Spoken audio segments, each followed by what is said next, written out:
Tidak semua kisah dimulai dengan kebahagiaan.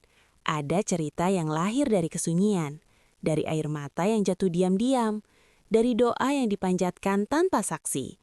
Di sebuah rumah sederhana, seorang ibu menjalani hari-harinya dengan satu keyakinan yang tak pernah goyah.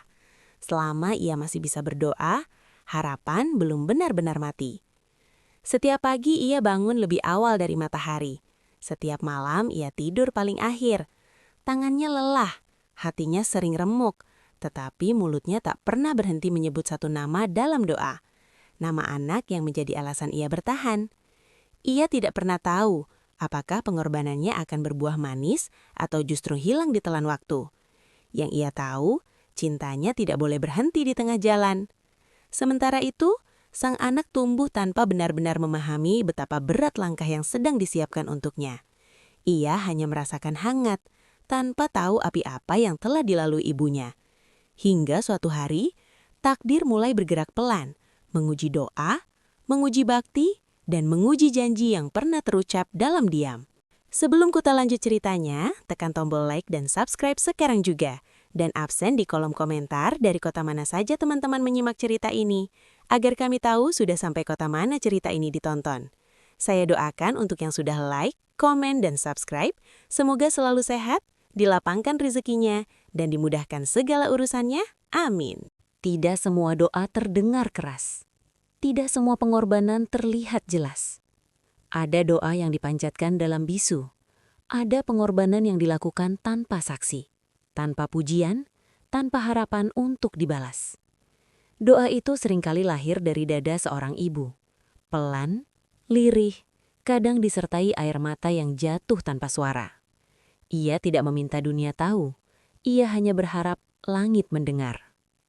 Di sudut-sudut rumah sederhana, di dapur yang sempit, di kamar yang lampunya redup, atau di atas sajadah yang sudah lama pudar warnanya, seorang ibu seringkali berdoa dengan hati yang remuk namun penuh keyakinan.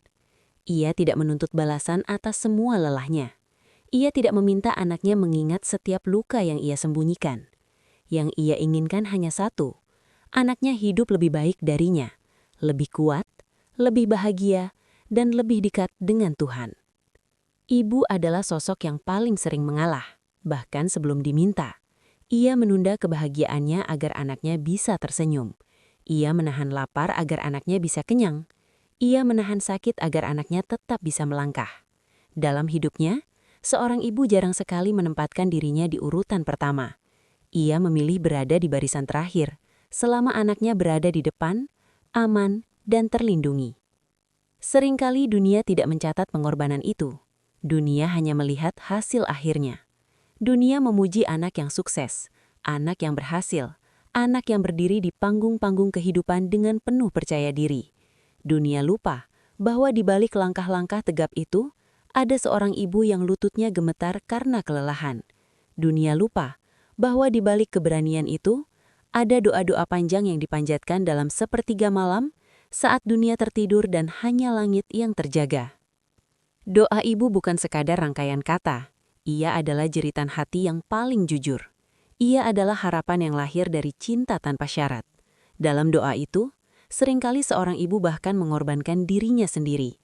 Ia berkata kepada Tuhan, "Ambillah bahagiaku, asalkan anakku selamat." Ia berkata, "Berikan ujian kepadaku saja, jangan kepada anakku." Dan doa semacam itu, doa yang lahir dari cinta paling murni, tidak pernah kembali dengan tangan kosong. Namun doa ibu tidak selalu bekerja sendirian. Ada satu hal yang membuat doa itu semakin kuat, semakin cepat sampai, dan semakin penuh keberkahan. Bakti seorang anak. Ketika seorang anak memuliakan ibunya, menjaga lisannya, merendahkan suaranya, mengutamakan kebahagiaannya, dan menghormatinya bukan karena takut, tetapi karena cinta, maka di sanalah pintu-pintu langit terbuka lebih lebar. Memuliakan ibu bukan hanya tentang memberi materi, bukan sekadar membelikan rumah, pakaian, atau memenuhi keinginannya. Memuliakan ibu adalah tentang sikap, tentang bagaimana seorang anak mendengar dengan sabar, menjawab dengan lembut, dan hadir dengan tulus. Tentang bagaimana seorang anak tidak menganggap ibunya beban, tidak menjadikannya pelampiasan emosi, dan tidak melukainya dengan kata-kata yang mungkin terdengar sepele, tetapi meninggalkan luka yang dalam. Banyak orang tidak menyadari bahwa kesuksesan sejati tidak selalu dibangun dari kecerdasan atau kerja keras semata. Ada orang yang cerdas tetapi hidupnya sempit. Ada orang yang bekerja keras tetapi jalannya selalu terjal. Sebaliknya, ada orang yang mungkin biasa saja, tetapi hidupnya terasa dimudahkan. Rezekinya mengalir, dan langkahnya terasa ringan. Di balik kemudahan itu, seringkali tersembunyi satu rahasia besar, yaitu ridho ibu. Ridho ibu adalah keberkahan yang tidak bisa dibeli. Ia tidak bisa diwariskan, tidak bisa dipinjam, dan tidak bisa dipalsukan. Ia hanya bisa didapatkan dengan ketulusan dan kesabaran. Dan ketika seorang ibu meridhoi anaknya, maka apapun yang dilakukan anak itu akan terasa lebih ringan. Gagal pun terasa seperti pelajaran, jatuh pun terasa seperti pijakan untuk bangkit. Namun tidak semua anak menyadari hal ini sejak awal. Banyak yang baru memahami nilai doa ibu setelah terlambat, setelah ibu menua, setelah suaranya melemah, atau bahkan setelah ia pergi untuk selamanya. Saat itu, penyesalan sering datang terlambat, menggumpal di dada, dan berubah menjadi luka yang tidak mudah sembuh. Karena itulah kisah tentang doa ibu dan bakti anak selalu menjadi kisah yang abadi. Ia tidak lekang oleh waktu, tidak usang oleh perubahan zaman. Di tengah dunia yang semakin bising oleh ambisi dan ego, kisah ini hadir sebagai pengingat bahwa ada kekuatan besar dalam kelembutan dan ada keberhasilan sejati dalam kerendahan hati. Cerita ini tidak berbicara tentang kemewahan yang berkilau atau kesuksesan yang diukur oleh tepuk tangan manusia. Cerita ini berbicara tentang jalan sunyi yang dilalui seorang ibu dengan air mata dan doa, tentang seorang anak yang memilih untuk tidak melupakan asalnya, tidak melupakan tangan yang pertama kali menggenggamnya, dan tidak melupakan suara yang pertama kali mendoakannya. Ini adalah kisah tentang cinta yang tidak pernah menuntut balasan, dan tentang bakti yang akhirnya dibalas oleh Tuhan dengan caranya sendiri. Kisah tentang bagaimana seorang ibu dengan segala keterbatasannya, mampu mengubah takdir seorang anak hanya dengan satu senjata, doa yang tulus, dan kisah tentang bagaimana seorang anak dengan memuliakan ibunya, menemukan jalan menuju kesuksesan yang bukan hanya besar, tetapi juga berkah. Pendahuluan ini bukan sekadar pembuka cerita. Ia adalah cermin bagi setiap anak untuk bertanya pada dirinya sendiri. Sudahkah aku memuliakan ibuku hari ini? Sudahkah aku menjaga perasaannya? Sudahkah aku menghargai lelahnya? Atau justru aku terlalu sibuk mengejar dunia, hingga lupa bahwa ada satu doa yang selalu menungguku pulang? Karena pada akhirnya, seberapa jauh pun seseorang melangkah, seberapa tinggi pun ia terbang, ia akan selalu kembali pada satu titik awal. Ibu. Dan dari titik itulah, seluruh cerita kehidupan sebenarnya mulai. Nama ibu itu Salma. Ia tidak pernah membayangkan hidupnya akan menjadi sepi begitu cepat. Suaminya pergi terlalu dini, meninggalkan tanggung jawab yang terlalu besar untuk pundak seorang perempuan yang bahkan belum sempat belajar bagaimana caranya kuat sendirian. Sejak hari itu, hidup Salma berubah. Tidak ada lagi bahu untuk bersandar, tidak ada lagi tempat berbagi lelah. Yang tersisa hanyalah seorang anak kecil bernama Raka dan sebuah janji di dalam hatinya. Apapun yang terjadi, anak ini tidak boleh hancur. Salma menjadi ibu sekaligus ayah. Ia bekerja apa saja yang halal, menjahit, mencuci pakaian orang, berjualan gorengan di pinggir jalan. Tangannya kasar, kukunya menghitam oleh minyak.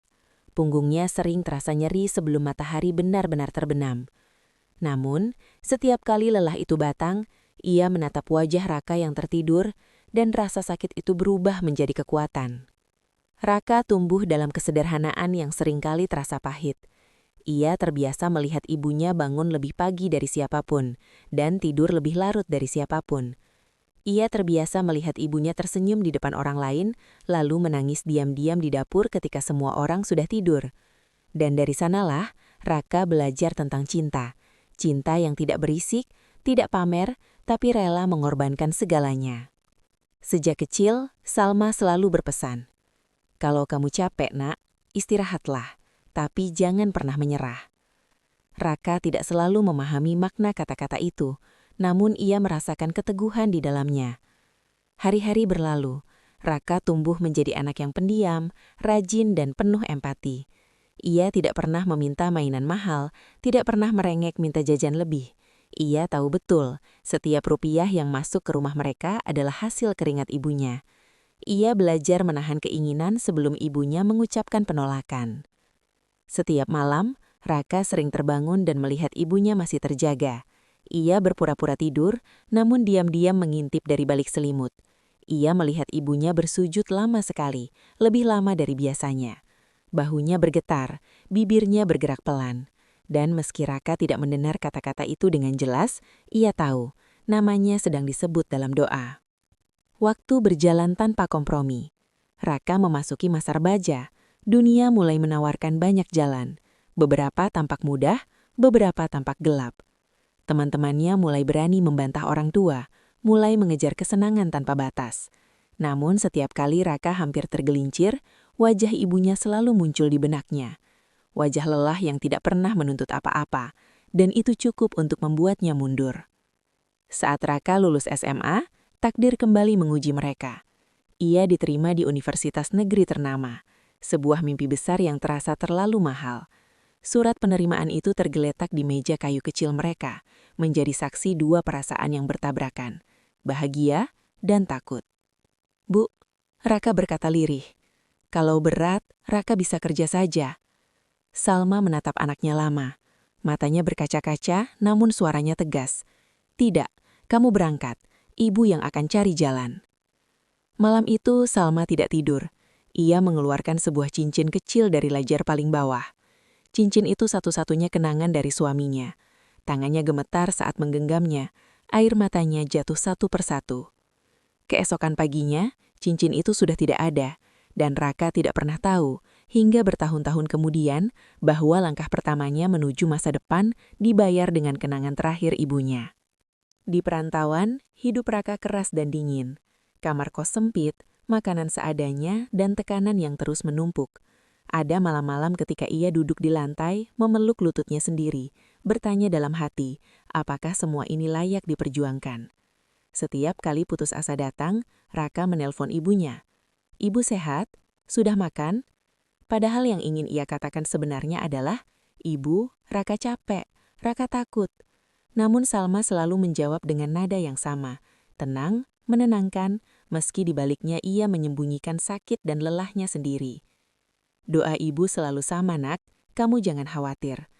Dan benar saja, di saat Raka hampir kehabisan uang, beasiswa datang. Di saat ia hampir putus kuliah, pekerjaan paruh waktu menghampiri. Di saat ia jatuh, selalu ada tangan tak terlihat yang menahan. Raka mulai memahami satu hal, doa ibunya sedang bekerja. Ia tidak pernah meninggalkan sholat. Ia tidak pernah meninggikan suara kepada ibunya. Setiap keberhasilan kecil ia ceritakan. Setiap kegagalan ia minta doa. Ia tahu, selama ibunya masih meridhoainya, ia tidak benar-benar sendirian. Tahun demi tahun berlalu, Raka lulus dengan hasil gemilang. Ia membangun usaha kecil yang perlahan berkembang. Hidupnya berubah. Pakaian yang ia kenakan tak lagi lusuh, makanannya tak lagi seadanya. Namun satu hal tidak berubah, caranya memandang ibunya. Ketika Raka akhirnya mampu membeli rumah kecil untuk ibunya, Salma menangis lama. Ia menyentuh dinding-dinding itu seolah tak percaya. "Ibu tidak pernah bermimpi sejauh ini," katanya terisak. Raka berlutut memeluk kaki ibunya. "Ini semua milik ibu, dari dulu." Namun tubuh Salma mulai melemah. Usia dan kerja keras bertahun-tahun meninggalkan jejak. Ia sering sakit, sering kelelahan. Raka selalu di sampingnya, menggenggam tangan yang dulu menggenggam hidupnya. Suatu malam, Salma menatap Raka dengan pandangan yang dalam. "Ibu tenang sekarang," katanya pelan. "Kamu sudah jadi anak yang ibu doakan." Raka menangis, menunduk, mencium tangan ibunya berkali-kali. "Jangan pergi, Bu." Salma tersenyum, senyum yang penuh cinta dan keikhlasan. Beberapa hari kemudian, Salma berpulang dengan tenang, tanpa jerit, tanpa keluhan. Hanya doa yang tertinggal, doa yang tidak pernah benar-benar pergi. Dan Raka tahu, hidupnya tidak akan pernah sama, tapi juga tidak akan pernah kosong, karena di setiap langkahnya ada doa ibu yang terus hidup, menjaga, menguatkan, dan menuntunnya. Setelah kepergian Ibu Salma, rumah itu tidak pernah benar-benar sunyi. Ada kesunyian yang hidup, diam, tetapi terasa. Setiap sudut rumah menyimpan kenangan. Kursi tua tempat ia biasa duduk sambil melipat cucian, dapur kecil yang dulu menjadi saksi perjuangannya, dan sajadah yang masih terlipat rapi di sudut kamar. Semuanya tampak biasa bagi orang lain. Tetapi bagi Raka, benda-benda itu adalah saksi cinta yang tak pernah meminta balasan. Hari-hari pertama setelah kepergian ibunya adalah hari-hari terpanjang dalam hidup Raka. Ia menjalani rutinitas, bekerja, bertemu orang, tersenyum seperlunya. Namun setiap kali malam datang dan dunia melambat, perasaannya runtuh. Ia duduk sendirian, memandangi langit, bertanya-tanya bagaimana mungkin seseorang yang begitu besar perannya dalam hidupnya, kini hanya tinggal doa dan kenangan. Ia baru benar-benar memahami satu hal yang dulu sering diucapkan ibunya, bahwa kehilangan bukan hanya tentang tidak lagi melihat atau mendengar, tetapi tentang belajar hidup dengan ruang kosong yang tidak pernah bisa sepenuhnya terisi.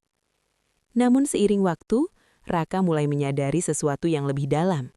Ia mungkin telah kehilangan raganya, tetapi ia tidak pernah kehilangan doanya.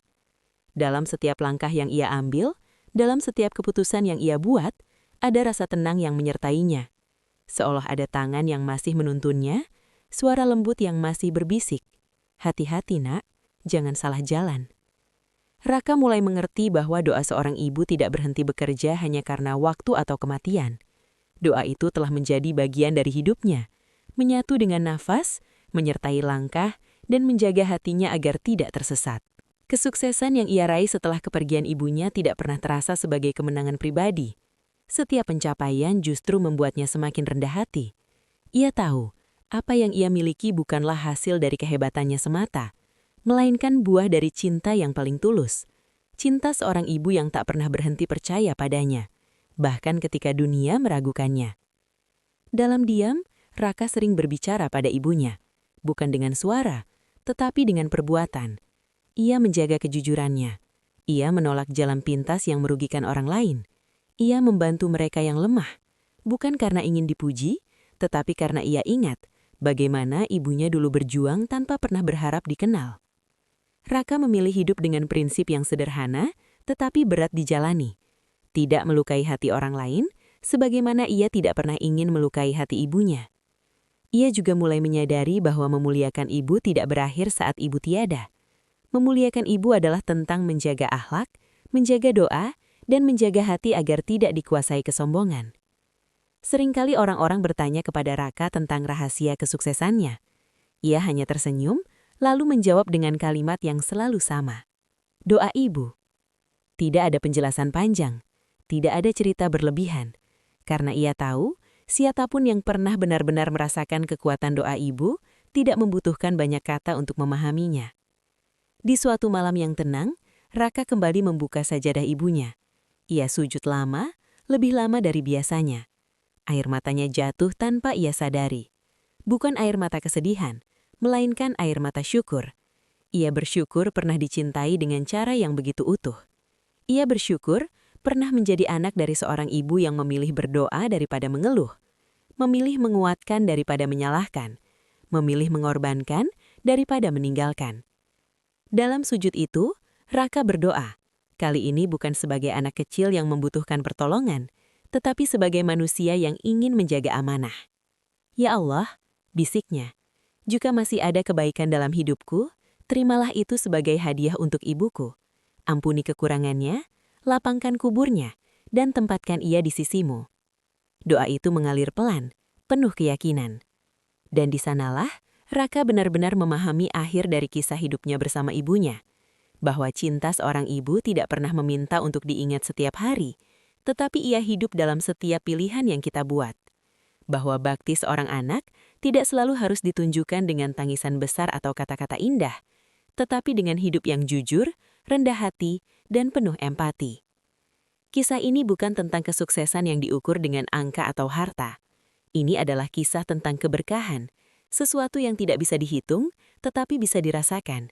Keberkahan yang lahir dari ridha seorang ibu.